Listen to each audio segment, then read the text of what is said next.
So yesterday, I don't even know if I talked to myself. I can't remember. And I woke up and I felt like so suicidally depressed. I couldn't even move. It was so painful. And then sort of decided I'm going to the island. And then I felt like I could move again. And I managed to shower yesterday, not today yet. And I took some of the vitamins that Peter Smith told me to take, and again I took some today. Usually I take them twice a day and at bedtime, but it's kind of like once a day happening. And all of a sudden I felt like a little bit more creative and like I can do things. And I don't know if I'll be like kind of falling back into the lowest common denominator at some point, but couple things. Last night I had this weird experience. I woke up in the night, and I don't usually wake up in the night, and somehow I knew it was the middle of the night, and I checked the time, which I never do, and it was 2:29, and it felt like how I was earlier in the night when I was sort of laying in this certain yoga posture, like fully stretched out like this and legs stretched out and touching in the back, laying on my forehead on a yoga mat, and also on an earthing mat. And I discovered last night that doing that posture as well as the reverse waterfall, like with feet up on the couch on an earthing mat, took away the pain. Like I was feeling this pain, and the pain I think has something to do with gravity, and also so does the sound that I hear, this really loud, like almost like a magnet turning or something. And I was talking with someone yesterday, and I realized if I shook my head, it makes the magnet sound immediately go away. And then it comes back immediately when I keep my head still. And also the pain. So by doing those postures, the pain went away, and for the first time I was able to feel love for the first time in many weeks, and calm, and I was able to, like, it just naturally happened that I would hold people in mind and send them love. And so when I woke up in the night, it kind of felt like I woke up from that same energy. And I got up and I took 2 more 50 or 25 milligrams of quetiapine to go back to sleep, because I felt really awake, like I wasn't going to go back to sleep. And then at some point I wasn't quite sleeping yet, and I opened my eyes, and my room is pretty much pitch black. I have the blackout blinds, even though they're partly not working. I can see some light in the morning a bit, but anyway, it's pitch black at night. And I saw this like clip, like a video clip, projected out into the darkness of space, like outside my brain. Usually when I see things and it's remote viewing, it's like in my brain, but this was projected out into space. And what I saw was like just the tip of a mattress on the floor, and an orange cat that was like kind of light orange and like medium fluffy, laying there like a cat does. And then I saw the hind legs and the back of a dog just sort of running away, like this tan dog with like a black part on his back, like just sort of running away. Like he wasn't laying down and got up, but it was like he was already up and running. And then I was like, and then I closed my eyes, and then I opened my eyes sometime later again, and I saw like a woman standing there, but it wasn't like standing by my bed, which would have freaked me out a little, but it was sort of up here, so I understood it was like in the top of the room, and it was like a projection of some kind. And I saw this woman, and then I kind of looked closer, and she looked towards me and then looked back straight, which her looking straight, she was looking like facing this way. And then I looked closely and it looked like somebody I knew. And then yeah, I closed my eyes and then I went to sleep. I did open my eyes again at like some other point and I didn't see anything. So that was a strange experience in the night. And then, you know, I had that experience of sort of being dragged out of my body and assaulted a couple days before. And then that panic attack in front of like my whole family, but like not making a scene, even though I wanted to be like, help me, and like scream, but I just let it go through me.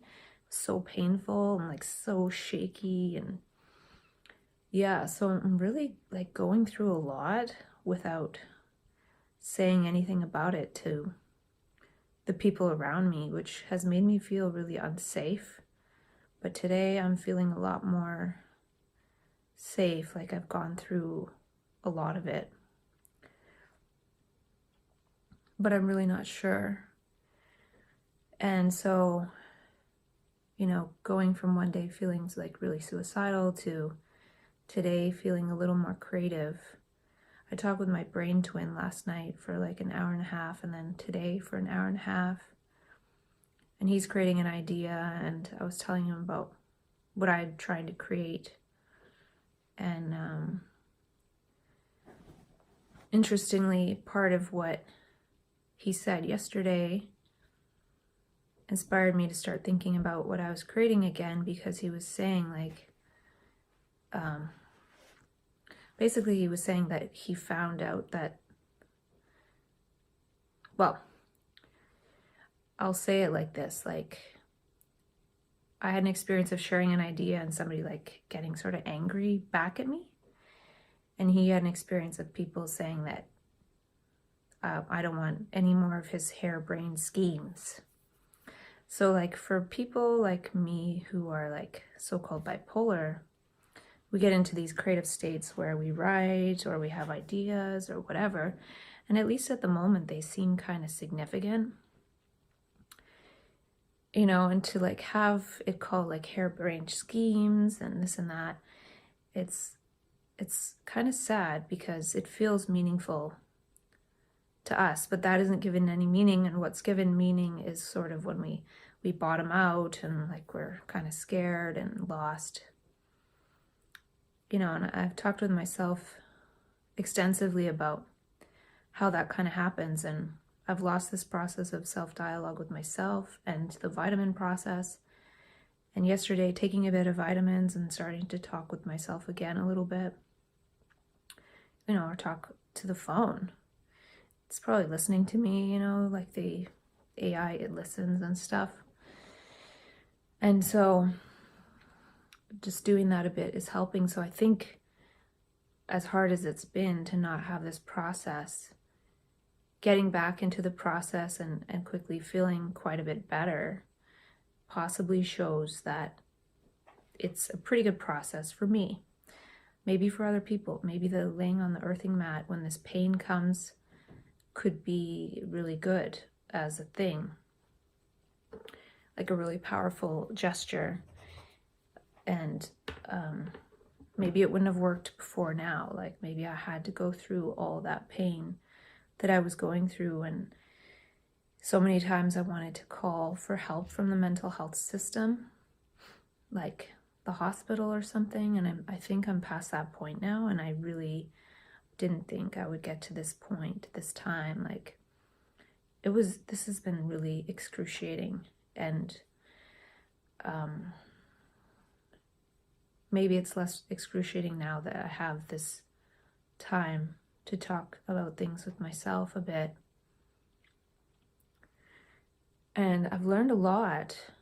I will say that I ran out of CBD oil last night, so tonight will be the first night I don't take 10 milligrams of CBD oil with the medications that I've been taking. And I don't know if it's good to mix those or not. I've just been sort of taking the meds at night and not taking the vitamins, but hopefully now if I take the vitamins and the meds, maybe that'll be enough. I think ultimately we don't really need these vitamins and stuff, but I feel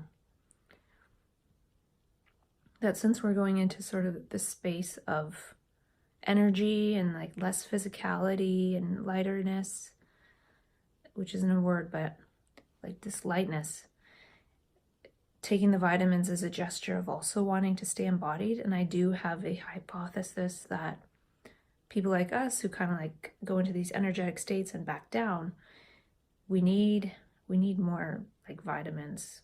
I don't know if it's true, but the way I've sort of started to feel quite a bit better quickly could at least say that maybe I'm supposed to share this process of taking all these vitamins.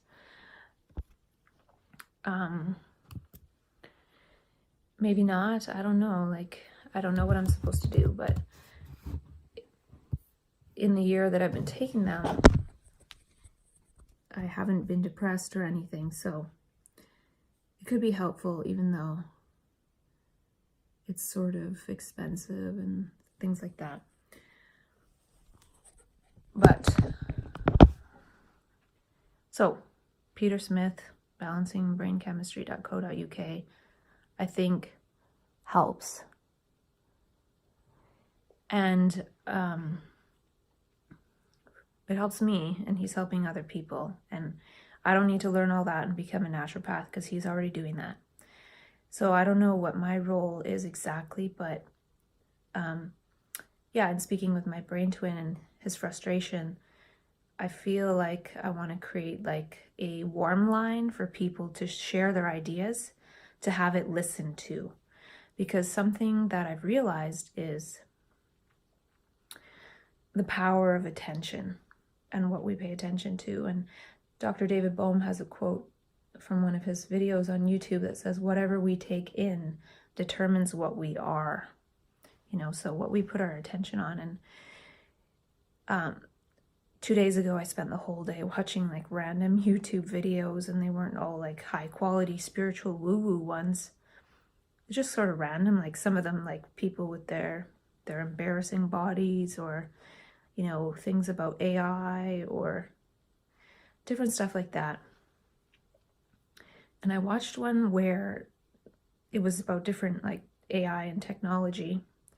Of course, that AI robot, Sophie, and her saying like, if you're nice to me, I'll be nice to you, and all of that.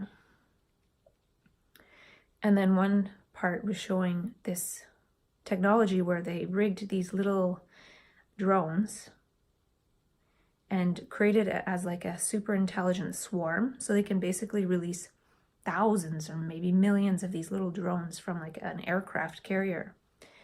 And they kind of show them coming out beautifully in the auditorium, you know, and everyone's like, woo and wow. And then he shows that the drone can basically speed right into a human head right here and release gunpowder that's inside the drone and take that person out, like, and I'm sure they can program to target certain types of people. And everybody's cheering, and the guy's like standing on stage saying, oh, for X amount of money, you can get this, like releasing all these drones from a plane and killing whoever you want. And that just was kind of freaky. And I was thinking to myself, I feel kind of afraid of sharing to, you know, not influence people, or like I don't feel like I want to harm anyone. And somebody could take something I say and take it to the max or whatever. And I guess anyone can do that. And people are blabbing on Facebook all day long, and I don't really do that. And but anyway, I'm like, oh my gosh, like we got to do something here in the world. Like this feeling that bipolar people get, like, I have to save the world or do something to save the world. We do got to kind of do something. When people are creating these little drones that can come and just like kill us, you know, they could kill all the people that are bipolar if they want. And So anyway, with that and other things, I'm sort of like, okay, well, I think I need to get back to creating my idea and taking these vitamins, and I'm not sure if my brain is ready to do so, maybe slowly. And I can't remember what else, but there's been a lot. And I talked about the example of me taking a screenshot of a book I was reading, and my partner friend like posting the exact same time, that exact same clip of the book on Facebook. And I was like, there's something about this entangled attention. Like what I'm looking at affects people who I'm entangled with. And I started reading this like advanced level, like quantum physics, language, 0-1 binary, good, bad paper. Like it's like a scientific paper. And then my partner friend sent me something with like 0-1 binary code of like good, bad. Like it was almost the exact same thing, almost right after I read it. So, you know, I've had this experience talking with myself and unfolding things for myself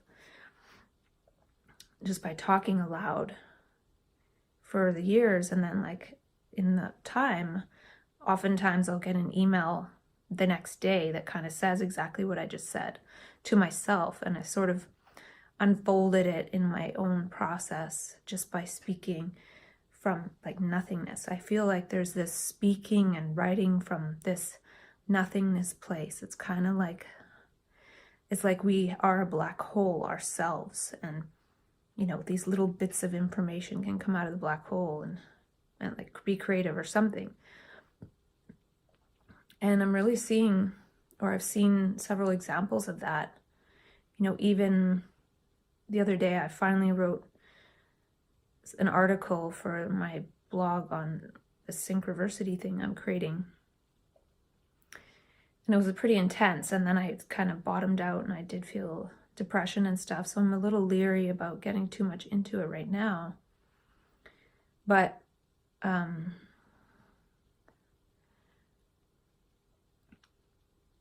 that same day, my partner friend, she was like, oh, will you send me some of your dialogue so I can listen to it? So like the day that I was sort of getting back into my idea, she was interested in listening to something I had to say, which didn't feel like that was happening. And, you know, everybody has their own interests for sure. Like, I think part of what I've discovered is that I have no idea who would be interested. And I don't know if anyone really should. Like, it's more interesting to unfold things for oneself. And that's part of the process that I'm trying to share and haven't shared. So anyway, like if someone can create this intelligent swarm of little drony robots to like blow people's brains out, maybe together as like bipolar trans conscious people, we can create something to, you know, almost like maybe expand certain areas of the brain. And I think, you know, this always sounds like grandiose and crazy, but I think if we can find that source within, then we as humanity can find, you know, again, Dr. David Bohm said in an interview with David Suzuki that we need a new source of information. And Bo Lotto, the neuroscientist, said the next upgrade in technology will not be like a gadget or a thing, but a new way of looking. And I think that's part of what happens in bipolar is we get acquainted with this new way of looking without understanding that this is a different way of looking. And I think that it's partly that we're looking from like one consciousness. And, you know, people talk about oneness and we're all one and this and that. So why doesn't that apply with bipolar people? And I think since we all like kind of write similar things, it's showing that we're tapping into like a one source, and we're sort of like channels for this. And the trouble is it kind of blows out our brain, and then I don't think it has to, but the fallout is really intense and painful, and it's a dip deeper into the self than, like, usually we're like up and down throughout the day like this, but since we go up, up, up into this creative source, we go down, down, down, deeper into the ego stuff and conflict and, even just being around people that don't see the world the same way. There's some kind of conflict in that, and I don't think it's wrong. Like, I think this time I've learned possibly how to weather that in a very intense way. Very, very intense. And, I don't know if it's over, but I need to relearn how to take care of myself.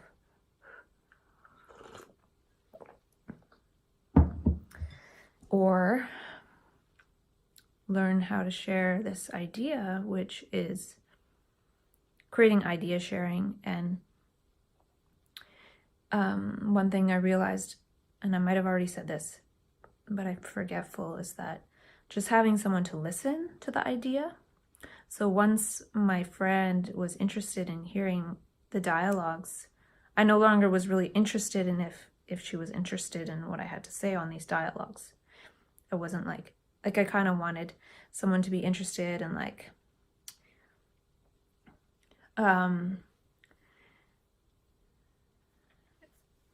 interested in sorry, I got distracted.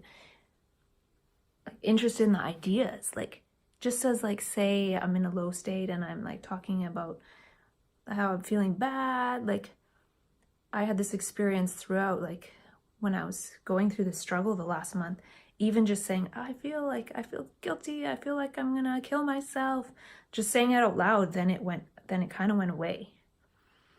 And then all of a sudden I didn't feel like I wanted to, but I had to say it and have someone hear it in order for that change to happen. If I kept it inside, then the pain kept going. And I wasn't able to fully talk about everything I was experiencing. And I think going through it that way this time gave me a different perspective, seeing that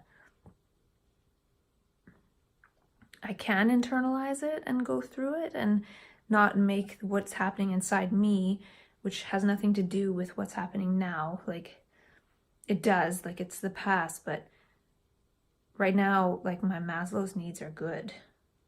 So there's this energy that wants to like create drama in this space where in a Maslow's way, hierarchy of needs, I'm fine, but it wants to make like some kind of dramatic situation. And I felt that when I had that, quote, panic attack, and everyone in my family was there, and I had to sort of pretend it wasn't happening. And I didn't know if I would be able to get through it without like shouting out and be like, help me, and like making some big scene, or like, even trying to hurt myself, or that wasn't really there, but it has been at times to kill myself in order to create some kind of like scene of, when there's emergency, people really pay attention. They're like, that's the time when our attention like goes into this state of perception action, is when there's some kind of emergency. But we can learn to be in that at other times, and that's why I created this whole like epigesturetic thing. And right now I'm talking about all this from a place where I don't even have the energy to practice what it is that I'm saying. But that's the thing, how we go through these different states and then have access to different modes of being, or different like quote moods, or different states of expression or movement or gesture, or like how we want to be altruistic or not. I think I learned something about altruistic harm reduction because I did give a lot away this time, which I'm fine with, because this person is someone I really love and care about, and now I need to learn how to translate that into loving and caring about other people who suffer the way I do, because I went through some crazy suffering this time, whereas last time the suffering was minimal, and then the time before, tons of suffering. So it seems like, yeah, there's just a lot of this suffering, and we all suffer as human beings. And I've been suffering in such a way that it's wanted me to like end my life. And wow, it still could happen, for sure. So I think that's partly why I'm trying to make it so maybe there's another role for us to share ideas with each other. And my hypothesis is that it's from the same source. And if it's from the same source, these ideas don't belong to anybody. So that's the only way it's going to work, is if we really like, these don't belong to anybody. You know, if somebody creates something out of something, good for them. Like, that was meant to be, obviously. Because for me, I've had so many ideas and I haven't been able really to create any of them. I've been able to like do this self-dialogue process, but I haven't been able to like create anything that I've had an idea of. So why am I holding on to them? Why would I care if somebody else was able to create it? Because if they are, that's great. If it's a good, decent idea worth exploring, and somebody has the capacities and talents and abilities and resources to be able to do that, like, good for you. I really don't. And I get to the point sometimes where I'm laying there on the couch and I can't even move. So I feel like I need to kind of plan for the lowest common denominator. I've seen so much, like, it's hard to explain. Like, I've kind of seen how physical diseases can manifest, and how, you know, these things come about in the play of consciousness and relationship and everything. And I don't know if it's right or wrong, but, you know, I feel like there's an energy that could put me in like a catatonic state, and I could get diagnosed with like catatonic schizophrenia. I've also seen how I could get diagnosed with some kind of like early Alzheimer's, or like multiple personality disorder, or borderline personality disorder, or even maybe like attention deficit. And also, what was the other one?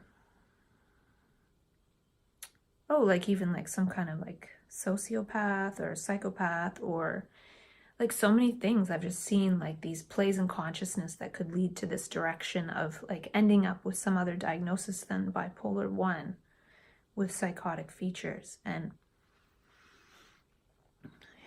I've worked really hard this time to not create like drama and transfer this pain that's psychological, internally emotional, of the past. And there's a lot of it that I've felt of what I've done, and what, you know, quote, others have done, and all of this and that, and just realize, like, just like allow it to pass through the body. And it actually takes its toll on the body, because it's all stored in the body and it's been sort of forgotten and suppressed, and then it comes up and, you know, it wants to get replayed or repeated somehow. And then when that doesn't happen, there's a lot of physical pain.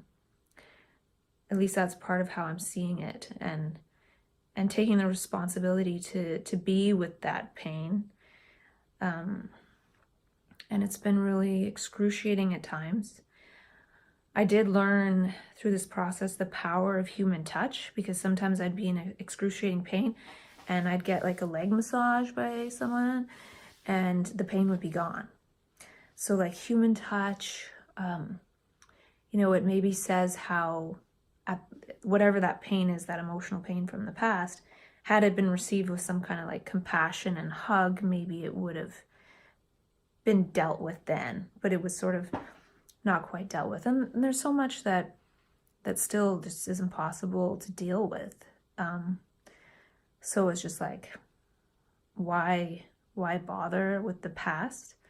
Even though the past can come up and want to create some kind of bother, and I don't think that will ever end. But yeah, I've been able to be with a lot of it, and maybe there's a lot more. Like even now I have a subtle pain here and in my leg a little bit, and so I'll probably do that gesture of laying on the earthing mat, because it's something about like gravity. There's something about resetting the body by laying on the ground. And you know, my partner was saying for a long time, like, do this posture of laying on the ground like this, and I didn't really do it. And then finally I just sort of did it myself, and it helped. So you know, oh, she was right.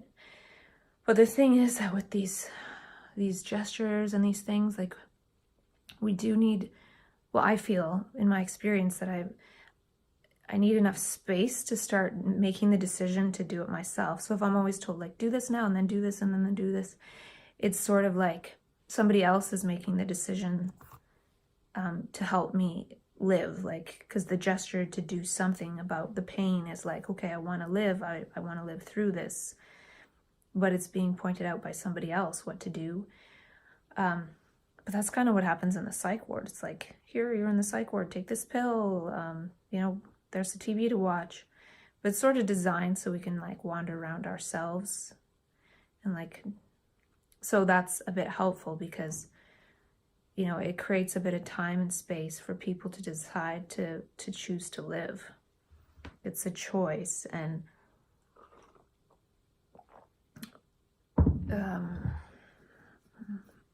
yeah, so it's just been, I think now I've sort of chosen that.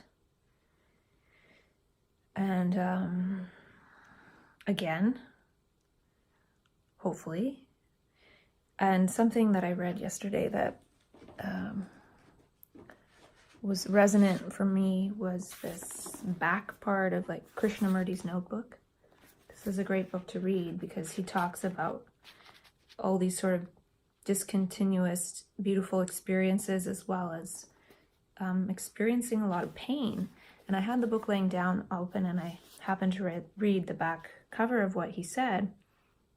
And he said, Krishnamurti said, I wrote it as a diary while I was traveling, but I did not write it for publication. I describe what I call the process, my sensation of being outside the ordinary world, of being completely at peace and removed from conflict. This happens only from time to time, and it is impossible to describe to anybody who has not experienced it. So I would like to hypothesize that this is part of what we're experiencing, is sort of when we're in that so-called mania, and like feeling effortless and flowy and blissful and at peace, and there's no conflict. That's sort of where we are, and it's something that is outside the ordinary world. And so reconnecting with the ordinary world is painful. And this is what he gets into next, and this was helpful to see by chance. And he says, but I have attempted to put into words the actual pain and sensation which goes with the heightened consciousness. So he's talking about heightened consciousness, and I think that's what happens to us. We go into this heightened consciousness. And here, this is Krishnamurti, like the spiritual philosopher who talked for 60 years about this stuff. He said, I have attempted to put into words the actual pain and sensation which goes with the heightened consciousness. So it's implying that when you go into this heightened state and you come down, or however it works, you know, and he says it only happens from time to time, meaning like he doesn't control when it happens. He doesn't say, oh, now it's going to happen, and oh, now it's not. Kind of like so-called bipolar. You don't have a choice in what's like really happening. And then he said, if you lead a certain type of disciplined, quiet life, you release a kind of energy. That's a scientific fact. And this affects the non-mechanical part of your brain so that you enter into a new dimension. This is just on the back cover of Krishnamurti's notebook. So this could be a clue for us, though, to live a certain type of disciplined, quiet life. So I think we do need to be more quiet eventually. Possibly, I don't know. And I did experience experimenting with that in June. Like, I was quiet, I sat a lot in nature, and then I went to the high energy place, and it was a lot smoother. So it says, and this affects the non-mechanical part of your brain so that you enter into a new dimension. Like, he's saying there's this non-mechanical part of the brain. And thought, he says, is mechanical. It's a mechanical process in the brain. And there's a non-mechanical part. And I think this whole, like, moving into this non-mechanical part and coming back down into the mechanical part and interacting with people who are kind of going up and down in that too a little bit and not knowing which is which and what is what, it's very painful, or it can be. So he also says the physical organism is incapable of meeting it, and so you get the pain. So there's something, this like non-physical energy, but the physical organism can't quite like get with it. And I'm not suggesting that everyone should try to attain this, but it may be of interest to some people who have followed my thoughts and ideas to know what happens on a more personal level. You know, so all the videos I've created with myself are kind of like my own diary to myself of trying to mitigate the pain and everything of like going up and down in this energy. And going up and down this energy partly creates, you know, stories of who's to blame for different things.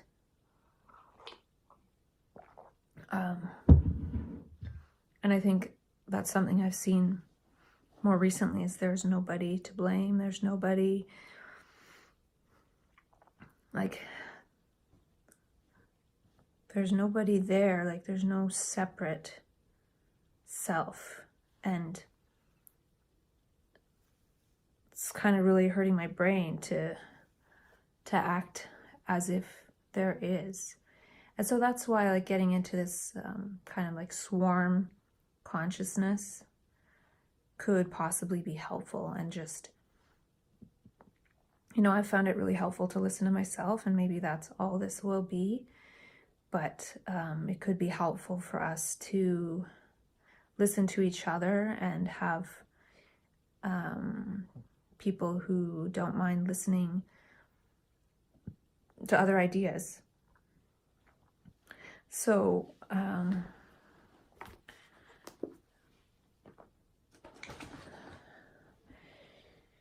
yeah, so I'm glad that I found that gesture of laying on the ground.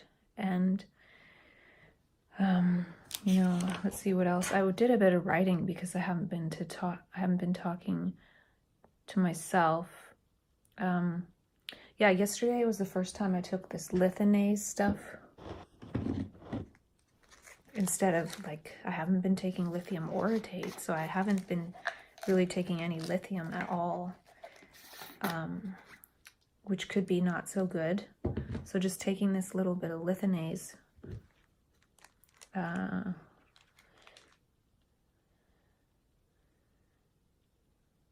50 mcg. I don't know. Dr. Peter Smith on his website talks about getting away with just taking that little bit of lithium.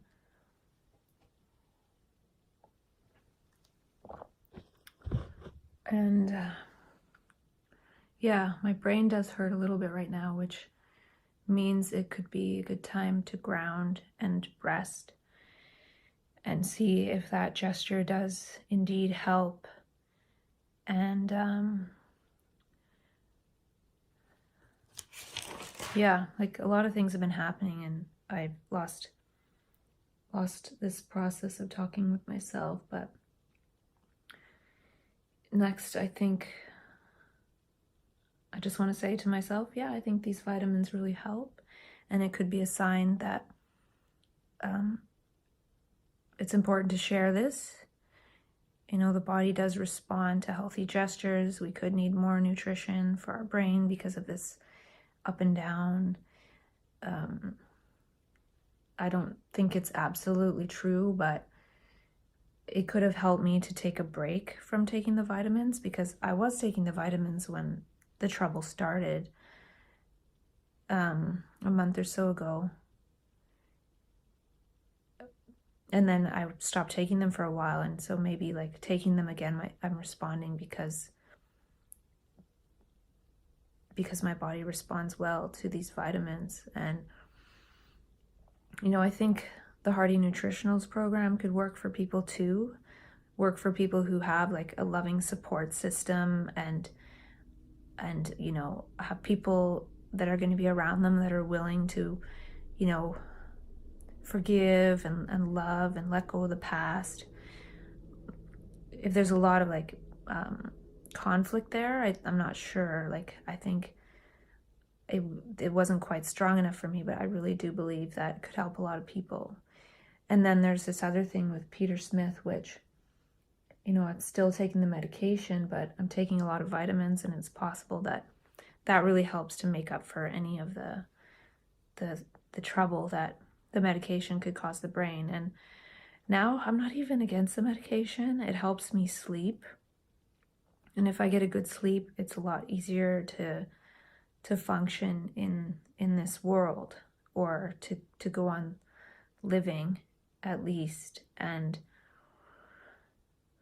yeah, so sleep is super important, but it doesn't help everyone, and it makes things worse for some. And that's true with anything, you know, like a brand new beautiful chef knife can be like a beautiful gift for someone who wants to like create all these beautiful food creations, you know, or somebody could like stab themselves. So like anything can be used almost like for good or not good. Like taking one of these might be helpful, but taking all of them is probably going to cause a problem. So it's about intention, it's about quantity, it's about, is this a gesture of support and health, or is this a gesture of harm? And yeah, I feel really, trying to get through this energy of a gesture that would want to cause harm, and then it's hard for me to say anything sometimes. So yeah, I'm gonna take a break, and then maybe I'll talk a little bit more after.